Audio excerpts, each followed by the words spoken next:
Just another day in Retardistan where a political party threatens to execute political opponents. So this is the news that Nazia Pilson has said that basically there's a lot of foreigners in the Western Cape that want independence, and he'd like to put them all before a firing squad and shoot them.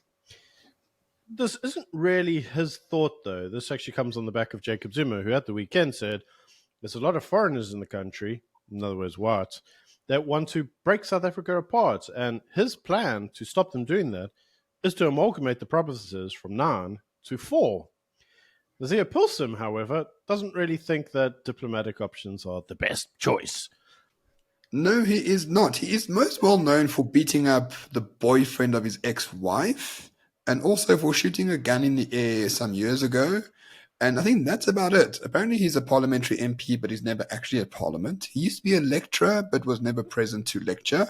So you could say he's just another deadbeat commie, which he is, of course. But what's interesting to me is he wants to trace the IP addresses of all Cape independence groups and sort of put them against the wall and just shoot them to death because, that's what you do in a liberal democracy like Retardistan.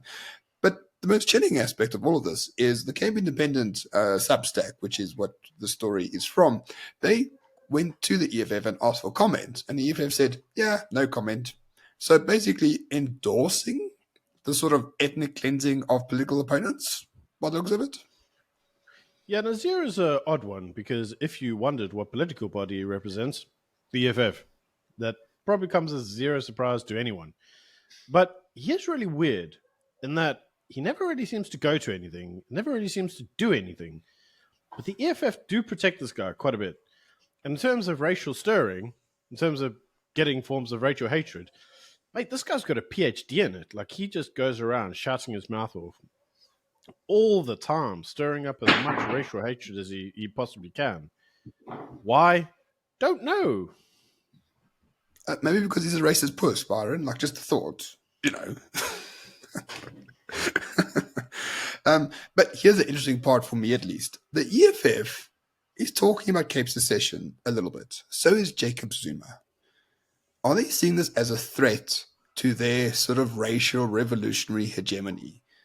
I think they are. I think they're starting to understand that Cape secession was an idea 2-3 years ago where you could mock it openly. But now there's a political party with Phil Craig in charge, of whom, with whom we speak quite often on this channel. We have made quite a lot of videos on Cape secession. The coloured population of the Western Cape support Cape secession, which is unnerving to black nationalists like Julius Malema, Nazia Pilson, and Jacob Zuma, because they need black solidarity. But the colours in the Western Cape are like, not with you guys, we're going with the DA guys, and we want secession from you. No wonder they are terrified of it. You may be very tempted to think, it's just the whites and the colours in the Western Cape. Yeah, it's not. There's a load of black people that go to the Western Cape as well, and they also they want secession from the rest of the Republic because they themselves see the rest of the Republic as being a giant shithole. Remember that a lot of people go to the Western Cape because the DA get things done. Whether that's true or not, I'll leave that up to you, ladies and gentlemen, to determine. But what they certainly do is they provide an environment in which businesses want to grow. And businesses do grow in the Western Cape. In fact, the Western Cape is responsible for the vast majority of job creation in South Africa currently. Problem is, DA goes and tells everybody that. And when the people go from other parts of the country where they have collapsed municipalities to the Western Cape, where they actually can get a job and the roads are tarred, it does provide a stark contrast as to what life outside of the ANC would look like. So unfortunately, a large amount of these individuals don't want the ANC either. So actually, from that perspective, the chance of getting Cape independence is bolstered every time somebody sets foot into the Western Cape. Now, if you were a political party that was hedging your bets on a unified South Africa, yeah, you'd also be scared of the Western Cape. Certainly so. Certainly so. I think you hit the nail on the head because remember, the ANC is an imperial project, right? South Africa is an imperial project. The borders were created by the Brits. And the ANC control the border. Well, when we say borders, you know what we mean. There are no borders. But if there were borders of South Africa, they were created by the British. And the ANC is a black imperial project that governs the entire state of South Africa, which shouldn't really be a state in the first place at all. Cape secession is the first step into making sure that state collapses. A lot of people say that, well, the Zulus need to also secede to some extent as well.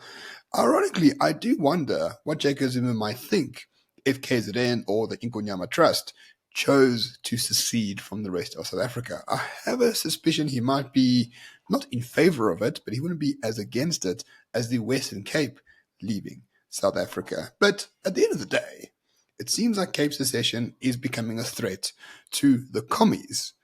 And therefore, I suspect it's up to us to support Cape secession at all costs now. It's no longer just a meme. It's a threat to commies, and we hate commies. So why not just support Cape secession? Yeah, just to be clear, neither of us actually live in the Western Cape. In fact, we make fun of the Western Cape on a daily basis. You know, Karen in the Western Cape. But with that being said, I think what's important to note here as well is that any commie government wants central control. And what you're effectively doing is you're saying you're not going to be able to control this place, certainly not centrally, anymore because they're going to secede from you. So you're going to basically lose territory. Well, that is the first sign of a collapsing republic. I mean, we've got many signs of it as we currently have it right now. But what the ANC doesn't want to say is that during our reign of government, we lost such control over South Africa that they actually broke apart.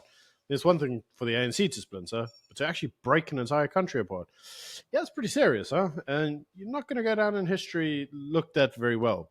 The ANC is not going to go down looked at very favorably anyway. But this would be probably the worst case scenario for them, which is probably exactly why it's the best case scenario for the rest of the republic. Because once you have any form of session, you basically you have to de facto adopt a degree federalism. And the reason for that is because you show what life is like when the country is not unified. And that could, theoretically, be a very good thing. I mean, the inherent irony, the ANC struggled for rights and democracy against the racist nationalist party, and all it ended up is, well, with a country that no longer exists. Well done, ANC. I'm sure the struggle was worth it.